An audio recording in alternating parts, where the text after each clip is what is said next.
ಮೋದಿ ಅವರ ವರ್ಚಸ್ಸನ್ನು ಕಡಿಮೆ ಮಾಡಲಿಕ್ಕೆ ಕಾಂಗ್ರೆಸ್ ಈ ರೀತಿ ಆರೋಪ ಮಾಡ್ತಾ ಇದೆ ಪ್ರಜ್ವಲ್ ರೇವಣ್ಣ ಅವ್ರದ್ದು ಅಂತ ಹೇಳಿದ್ರು. ತಾಕತ್ತಿದ್ರೆ ರಾಹುಲ್ ಗಾಂಧಿ ಅವ್ರನ್ನ ಕಾಂಗ್ರೆಸ್ನವರು ನೋಟಿಸ್ ಕೊಟ್ಟು ಇದು ಅಮಾನತ್ ಮಾಡಲಿ ಅಂತಾರೆ. ಹೌದು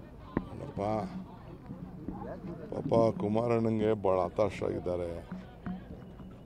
ಅವರು ಒಂದೊಂದು ದಿನಕ್ಕೆ ಒಂದೊಂದು ಸ್ಟ್ಯಾಂಡ್ ಚೇಂಜ್ ಮಾಡ್ತಾರೆ. ಅವರು ಒಂದಿನ ಉಪ್ಪು ತಿನ್ನೋನು ನೀರು ಕುಡಿಬೇಕು ಅಂತ ಹೇಳ್ತಾರೆ, ಇನ್ನೊಂದು ದಿನ ನಮ್ಮ ಫ್ಯಾಮಿಲಿನೇ ಬೇರೆ ಅವ್ರ ಫ್ಯಾಮಿಲಿನೇ ಅಂತ ಹೇಳ್ತಾರೆ. ಅರ್ಥ ಆಯ್ತಾ? ಸೀಮಿತ ಇಲ್ಲ, ಯಾವತ್ತೂ ಸೀಮಿತ ಇಲ್ಲ, ಇವತ್ತೆಲ್ಲ. ಒಂದಿನ ಅವ್ರಿಗೆ ಟಿಕೆಟ್ ಕೊಡಲ್ಲ, ನಮ್ಮ ಕುಟುಂಬದವ್ರಿಗೆ ಯಾರಿಗೂ ಟಿಕೆಟ್ ಕೊಡೋದಿಲ್ಲ ಅಂತ ಹೇಳಿದರು. ಒಂದಿನ ಹಿಂದೆ BJP ಅವ್ರಿಗೆ ಏನೆಲ್ಲ ಬೇಕು ಎಲ್ಲ ಬೈದಿದ್ದೆಲ್ಲ ರೆಕಾರ್ಡ್ಗಳಿದೆ. BJP ಅವ್ರಿಗೆ ಇವ್ರಿಗೆ ಬೈದಿದ್ದ ರೆಕಾರ್ಡ್ಗಳು ಕೂಡ ಎಲ್ಲ ಇದೆ. ನೀವೆಲ್ಲ ತೋರಿಸಿದ್ರೆ.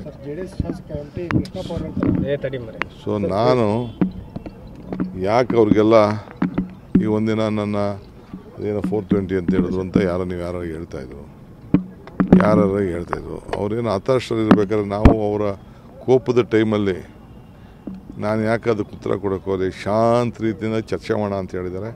ಶಾಂತಿವಾಗಲಿ, ಆಮೇಲೆ ಚರ್ಚೆ ಮಾಡೋಣ. ಸರ್, ಹೋಟೆಲ್ನಲ್ಲಿ 6 ಜನ ಇಟ್ಕೊಂಡಿದ್ದೀರಾ, ನಾನು ಸತ್ಯಾಸತ್ಯತೆ ತೋರಿಸ್ತೀನಿ ಅಂತ ಹೇಳ್ತಾರೆ ಅವರು. ದಯವಿಟ್ಟು ಎಲ್ಲ ತೋರಿಸ್ಬೇಕು. 6 ಜನನೋ 60 ಜನನೋ 600 ಜನನೋ. ನನಗೆ ಎಲೆಕ್ಷನ್ ಟೈಮು, ನಮಗೇನು ಬೇರೆ ಕೆಲಸ ಇಲ್ವ? ನಮಗೆ ಯಾರು ಇಟ್ಕೋಬೇಕು, ಯಾರು ಬಿಡಬೇಕು, ಏನಕ್ಕೆ ನಮಗೇನು ಅವಶ್ಯಕತೆ ಇಲ್ಲ, ನಮ್ಗೆ ಸಂಬಂಧ ಇಲ್ಲ. ಕುಮಾರಸ್ವಾಮಿಗೆ ದೇವರಾಜೇಗೌಡ ಭೇಟಿ ಮಾಡಿದ್ನೋ ಬಿಟ್ನೋ, ಯಾರು ರಿಲೀಸ್ ಮಾಡಿದ್ನೋ, ಏನು ಬಿಟ್ನೋ, ಅದು ಬೇರೆ ವಿಚಾರ. ನಡೆದಿದ್ದ ಸಂಗತಿ ಇವತ್ತು ಪೇಪರಲ್ಲಿ ನಾನು ಓದಿದ್ದೀನಿ. ನಾನೀಗ ಬಳ್ಳಾರಿ ಈ ಕಡೆಯಲ್ಲೆಲ್ಲ ಹೋಗಿದ್ದೆ, ಎಲ್ಲ ಕಡೆನೂ ಮುಗಿಸ್ಕೊಂಡು ಬಾಗಲಕೋಟೆ ಹೋಗಿದ್ದೆ. ಅದೇನೋ ಸ್ಟೇಟ್ಮೆಂಟು ಎಲ್ಲ ಚೇಂಜ್ ಆಗಿದೆ, ಬೇರೆ FIR ಹಾಕಿದ್ದಾರೆ ಅಂತ ಕೂಡ ನಾನು ಓದಿದ್ದೀನಿ. ಅಷ್ಟು ಮಾತ್ರ ನನಗೆ ಗೊತ್ತು. ತಿರ್ಗಾ ಈ ಮಾಹಿತಿ ನಾವು ಪೊಲೀಸವ್ರ ಹತ್ರ ನಾವ್ಯಾಕೆ ಮಾತಾಡೋಕೆ ಹೋಗೋಣ? ಪೇಪರಲ್ಲಿ ಮಾಧ್ಯಮದವ್ರು ನೀವೇನು ತೋರಿಸ್ತೀವಿ ಅದನ್ನು ನಾವು ನೋಡ್ಕೊಳ್ಳೋದು, ಸುಮ್ಮನೆ ಇರೋದು. ನಾವು ಅವರು ಹೇಳಿದ್ದಾರೆ ಫುಲ್ ಕೋಆಪ್ರೇಷನ್ ಕೊಡ್ತೀವಿ ಅಂತ.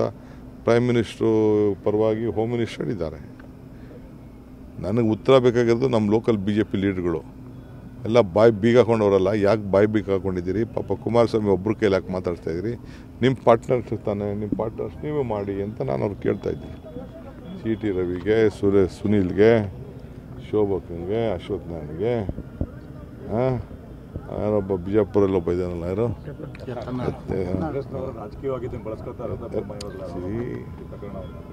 ನೋಡಪ್ಪ, ರಾಜಕಾರಣ ಇದು. ರಾಜಕಾರಣ ಅಂತ ಆದ್ಮೇಲೆ ಎಲ್ಲ ಬಳಸ್ಕೊಳ್ಳೋದೆ. ಅವ್ರೇನು ಬಳಸ್ಕೊಳ್ಳಿಲ್ವಾ? ಸರ್, ಕ್ಯಾಸೆಟ್ ವಿಚಾರ ಬಂತು. ಟೆಂಟ್ನಲ್ಲಿ ಅಶ್ಲೀಲ ವಿಡಿಯೋ ಬಿಡುಗಡೆ ಮಾಡಿದ್ದಾರೆ ಅಂತ.